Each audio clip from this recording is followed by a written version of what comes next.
નમસ્કાર દર્શક મિત્રો. રાજા, રજવાડા અને રાજકારણ આ શ્રેણી અન્વયે આપણે કેટલાક એવા રાજવીઓ ના શાસનકાળ દરમિયાનના દાખલાઓ જોઈએ છે જે એમના કાળમાં એમનું શાસન સુશાસન કયા કારણોસર કહેવાયું તેની સાક્ષી પૂરે છે. દોસ્તો, વહીવટ કરવો એ સરળ નથી અને તેમાં પણ અસરકારક રીતે, એટલે કે પ્રજાના પ્રશ્નો સમયસર ઉકલે અને પ્રજા એ જે હાડમારી વેઠતી હોય તેમાંથી વહેલામાં વહેલી તકે મુક્ત થાય તે પ્રકારની પ્રણાલિકાઓ પ્રસ્તુત કરવી એ બહુ સરળ વાત નથી. દોસ્તો, સામાન્ય રીતે સરકાર એટલે કે રાજ્ય વ્યવસ્થા, આપણે રજવાડા પણ એમાં લઈ લઈએ. સરકારની કચેરી કે રજવાડાઓની કચેરીમાં તોમાર પદ્ધતિમાં તો મને લાગે છે કે બધે જ સરખું હતું. બ્રિટિશરોના સમયથી ચાલી આવતી વ્યવસ્થાઓ હતી અને પ્રજા પ્રજા હતી, રાજા રાજા હતા. આજે પણ ભલે લોકશાહી વ્યવસ્થામાં છીએ આપણે, પણ એ લોકશાહી વ્યવસ્થામાં પણ પ્રધાનોને આપણે એવું સ્થાન આપી દીધું છે કે લગભગ રાજા છે, અરે ધારાસભ્ય રાજા છે અને પ્રજા પ્રજા છે, જે ચૂંટે છે એને એ પ્રજા છે. અને એનું એક કારણ એવું છે કે લોકશાહીમાં કેવું શાસન તમને મળી શકે, કેવા પ્રતિનિધિઓ તમને મળી શકે,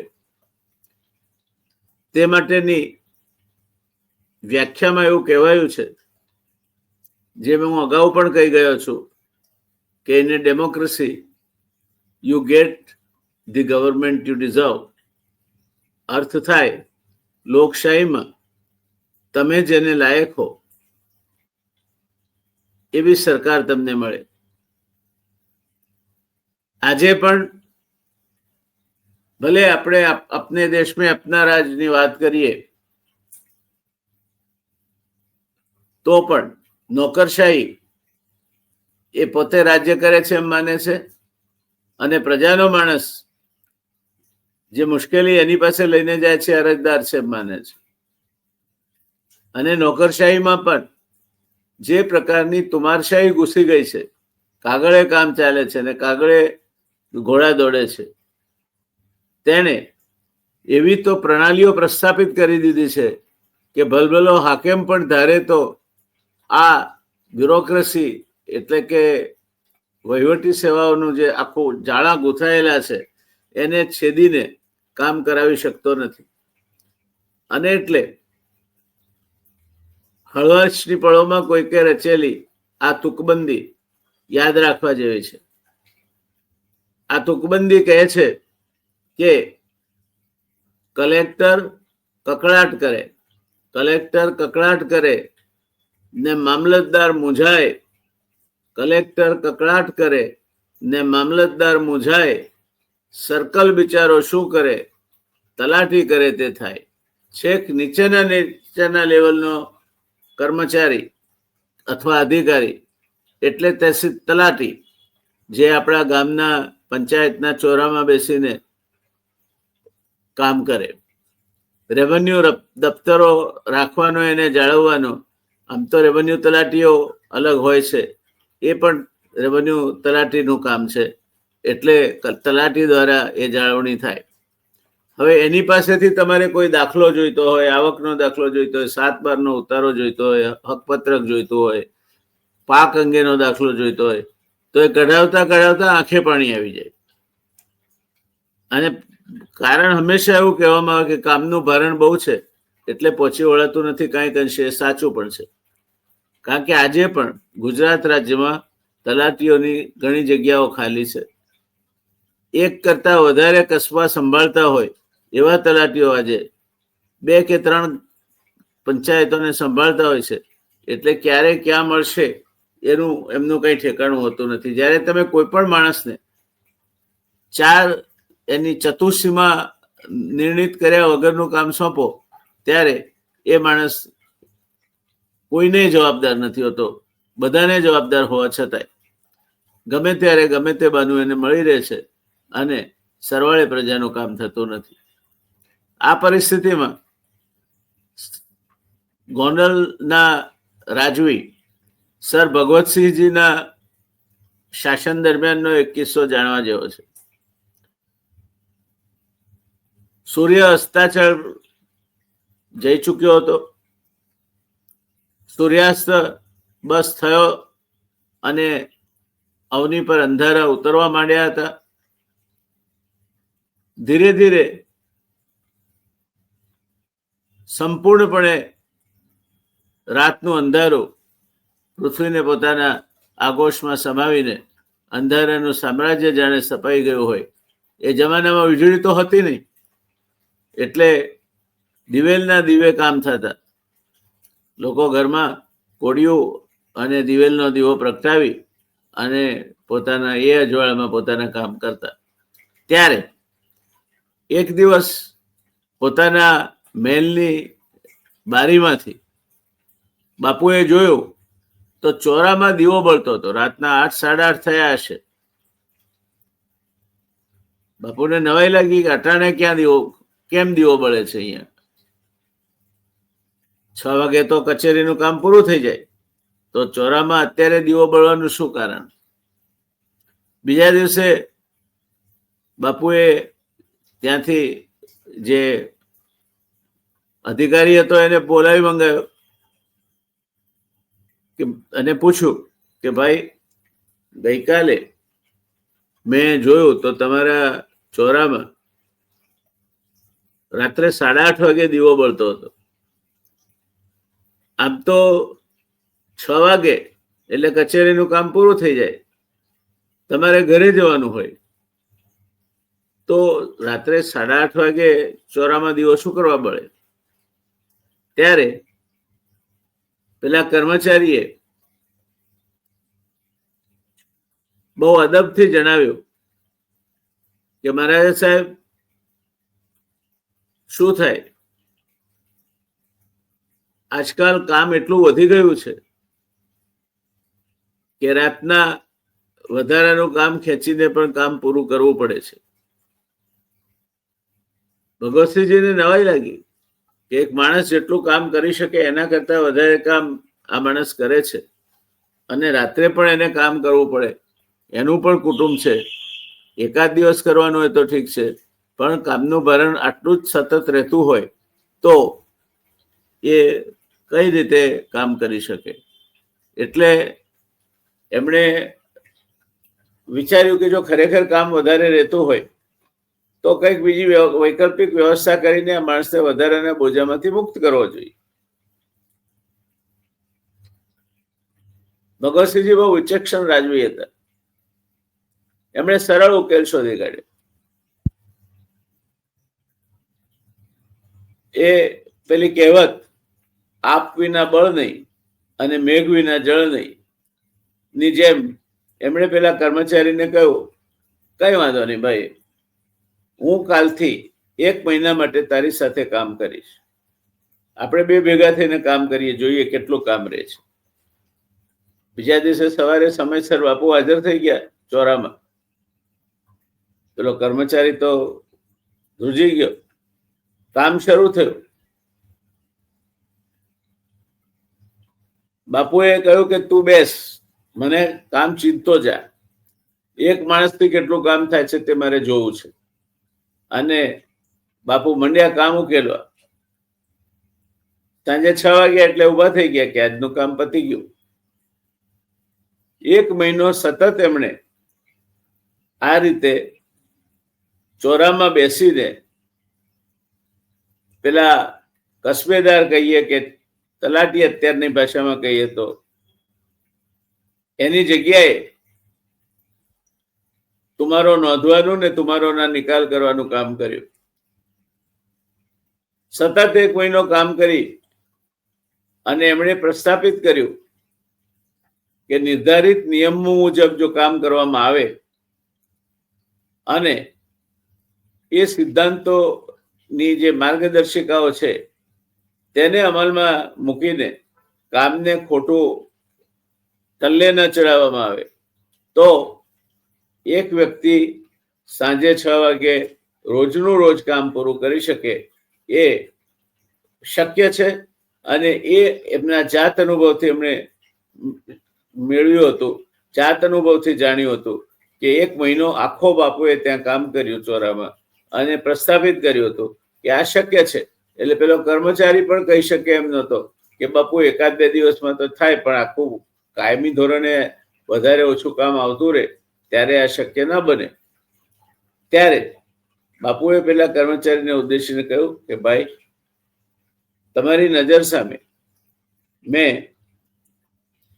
માત્ર કચેરીના નિર્ધારિત કલાકો દરમિયાન જ કામ કર્યું છે, કોઈ વહેલા આવીને કામ નથી કર્યું, કોઈ ભારણ કામનું વધારે હતું માટે રાત્રે કોળિયું સળગાવીને દીવાના અજવાળે કામ નથી કર્યું. જે કચેરીના કલાકો છે એ દરમિયાન જ મેં કામ કર્યું છે અને આમ છતાંય કામ પડતર રહ્યું નથી. અને એ 1-2 દિવસ માટે નહીં, આખા મહિના માટે આપણે પ્રસ્થાપિત કર્યું છે કે આ રીતે કામ કરવાથી કામ પડતર રહેતું નથી. માટે આજથી હવે હું હુકમ કરું છું કે જો ચોરામાં હવે રાત્રે દીવો બળતો જોઈશ તો તમારી નોકરી જોખમમાં છે, તમને સીધા ઘર ભેગા કરી દઈશ. સાથે સાથે હું ગમે ત્યારે ચોરાની મુલાકાત રહીશ અને જો તમારો પડતરમાં હશે તો પણ તમને નોકરીમાંથી બરખાસ્ત કરી દેવામાં આવશે. પેલા કર્મચારીને એનો પાઠ મળી ગયો હતો અને એ પાઠ હતો સમયસર કામ કરવાનો, કામમાં ગૂંચવાડાઓ નહીં ઊભા કરવાનો, કામમાં આળસો નહીં ઊભા કરવાની અને એ રીતે દિવસનું કામ દિવસ દરમિયાન પતી જાય તે રીતે પતાવવાનું. આ રાજ્ય પદ્ધતિ એ સર ભગવતસિંહજીની હતી, માટે જ ગોંડલ એ આદર્શ રાજ્ય ગણાયું. ભગવતસિંહજી ચીલો ચાતરીને કામ કરવા વાળા રાજવી હતા. એક વખતે દુકાળ પડ્યો તો સામાન્ય રીતે દુષ્કાળમાં ચોકડીઓ ખોદી, રસ્તા બંધાય, તળાવો ઊંડા કરાય, આવા બધા કામો કરીને રોજગારી અપાય. ભગવતસિંહજીએ કહ્યું એવું નહીં. એમણે એ દુષ્કાળના કામ દરમિયાન બંધ બાંધવાનું કામ કર્યું અને એ બંધ આજે પણ ગોંડલ વિસ્તારમાં સિંચાઈ પૂરી પાડે છે. દુષ્કાળમાં બંધાયેલો એ બંધ આજે પણ હયાત છે અને આજે પણ એમાંથી સિંચાઈનું પાણી ગોંડલ વિસ્તારમાં સિંચાઈ માટે મળે છે. આને મેનેજમેન્ટની ભાષામાં out of the box thinking કહેવાય. જરા હટકે ચીલાથી દૂર ચાલીને પ્રશ્નનો ઉકેલ આણવાની જે આગવી આવડત ભગવતસિંહજીમાં હતી તેના કારણે જ ગોંડલ એ સુશાસિત રાજ્ય બન્યું. એના કારણે જ ગોંડલમાં કાયદો અને વ્યવસ્થાનું શાસન ચાલ્યું. એના જ કારણે ગોંડલમાં તુમારશાહીને દેશવટો મળ્યો અને એના જ કારણે દુષ્કાળ રાહતના કામો જે સામાન્ય કામો થતા હતા અને જેના કારણે મૂલ્ય વૃદ્ધિ થાય તેવા કામો ઊભા નહોતા થઈ શકતા, એવી અસ્ક્યામતો અથવા એસેટ્સ ઊભા નહોતા થઈ શકતા, તેને બદલે બંધનું કામ દુષ્કાળ દરમિયાન દુષ્કાળ રાહતના કામ તરીકે પૂરું કરાવીને સર ભગવતસિંહજીએ એક એવી મિસાલ કાયમ કરી કે દુષ્કાળ રાહતનું કામ પણ થાય, રોજગારી પણ મળે, જોઈએ તેટલી રોજગારી મળે, પણ એ રોજગારી એમાંથી રાજ્યને ઉપયોગી, પ્રજાને ઉપયોગી એવા અસેટ્સ એટલે કે અસ્ક્યામતોનું સર્જન થાય જે ભવિષ્યમાં વર્ષો સુધી જે રોકાણ થયું હોય એના વ્યાજ કરતાં પણ વધારે રકમ, મૂડી તો ક્યારની વસૂલ થઈ ગઈ છે, પણ વ્યાજ કરતાં પણ વધારે રકમ સાલ દર સાલ સિંચાઈ માટેનું પાણી પૂરું પાડીને ગોંડલ વિસ્તારમાં આપતું રહે છે. આ પ્રકારની ત્વરિત નિર્ણય શક્તિ, આ પ્રકારની જમાનાથી દૂર હટીને કંઈક જુદું જ વિચારવાની નાવીન્યપૂર્ણ શાસન પદ્ધતિને કારણે સર ભગવતસિંહજીનું શાસન એ ગોંડલમાં સુવર્ણકાળ શાસનનો હતો. એ પ્રકારનું શાસન હતું એમ કહી શકાય. ગોંડલમાં વીજળી આવી. ગોંડલમાં જે આયોજન મુજબના એટલે ટાઉન પ્લાનિંગ એક્ટ મુજબના ટાઉન પ્લાનિંગના કામો થયા. આજે પણ ગોંડલ વેલ પ્લાન ટાઉન હજુ પણ છે એમ કહી શકાય. આટલા બધા વર્ષોના લોકશાહી શાસનની બેજવાબદાર પદ્ધતિઓ એના ઉપર અમલમાં આવ્યા છતાં પણ એટલે એક રાજવી પોતાની દીર્ઘદ્રષ્ટિથી, પોતાની પ્રતિબદ્ધતાથી, પોતાની પ્રમાણિકતાથી, પોતાની બુદ્ધિશક્તિથી પારદર્શક રહીને પ્રજાવત્સલતાનો પુરાવો કઈ રીતે આપી શકે અને મુશ્કેલીના સમયમાં પ્રજાની સાથે કઈ રીતે ઉભો રહી શકે અને પ્રજાહિતના કામો સરકારી તિજોરીમાંથી ખર્ચેલા નાણાંમાંથી કઈ રીતે કરાવી શકે એ વાત સર ભગવતસિંહજીએ પુરવાર કરી હતી. સર સયાજીરાવ ગાયકવાડ ત્રીજાને જેમણે શાસનના પાઠ શીખવાડ્યા અને જે લેક્ચર્સ માઇનર હિન્ટ્સ ગુજરાતીમાં એનું ગુજરાતી તર્જુમો થયો છે શાસન સૂત્રો તરીકે આજે પણ ઉપલબ્ધ છે. તે સર માધવરાવે સયાજીરાવને શીખવાડ્યું હતું કે વડોદરા રાજ્યની તિજોરીમાં પડેલી પાઈએ પાઈ એ પ્રજાના કરવેરાના પ્રજાના પૈસે જે આપણે પરસેવાનો પૈસો ઉઘરાવીએ છીએ કરવેરા રૂપે એ નાણાં છે અને એની એકે એક પાઈનો ઉપયોગ પ્રજાહિતમાં થવો જોઈએ. પ્રજાહિતમાં ન હોય એવા કોઈ પણ કામ માટે એનો ઉપયોગ ન થવો જોઈએ અને એ ઉપયોગ કરવામાં પણ જરૂરી ચોકસાઈ અને કરકસર વર્તીને એ કામ એવી રીતે થવું જોઈએ કે ઓછામાં ઓછા ખર્ચે રાજ્ય એ કામ કરી શકે અને પ્રજાને એના નાણાંનું કરવેરાના નાણાંનું મહત્તમ વળતર મળી શકે. રાજાશાહી હતી દોસ્તો. આપણે અત્યારની લોકશાહી તો પ્રજાને જવાબદાર રાજ્ય વ્યવસ્થા છે એમ કહીએ છીએ. રાજાશાહી પ્રજાને જવાબદાર રાજ્ય વ્યવસ્થા નહોતી. રાજાશાહી તો રાજાના પોતાના મંતવ્ય મુજબ જે યોગ્ય છે તે કરતી હતી. અને આમ છતાંય રાજાશાહીમાં પણ પ્રજાના કરવેરાના નાણાં પોતાના ખર્ચ માટે ન વાપરી શકાય એ વાત સર ભગવતસિંહજીએ પણ પુરવાર કરી. સર ભગવતસિંહજી પગાર લેતા હતા અને પગાર ઉપરાંતનો એક પણ પૈસો રાજ્યની તિજોરીમાંથી નહોતા લેતા. પોતાના વીજળી બિલ સુદ્ધા તેમાંથી ભરતા હતા. એવા એક આદર્શ રાજવીને ગોંડલ આજે પણ યાદ કરે છે, ગુજરાત આજે પણ યાદ કરે છે. એમણે ભગવત ગોમંડળ નામનો એક અદ્ભુત ગ્રંથ આપ્યો. એની પણ રસપ્રદ કથા છે. ફરી કોઈ વખત જોઈશું. આજે અહીં અટકીએ. સર ભગવતસિંહજીને આપણા શત વંદન.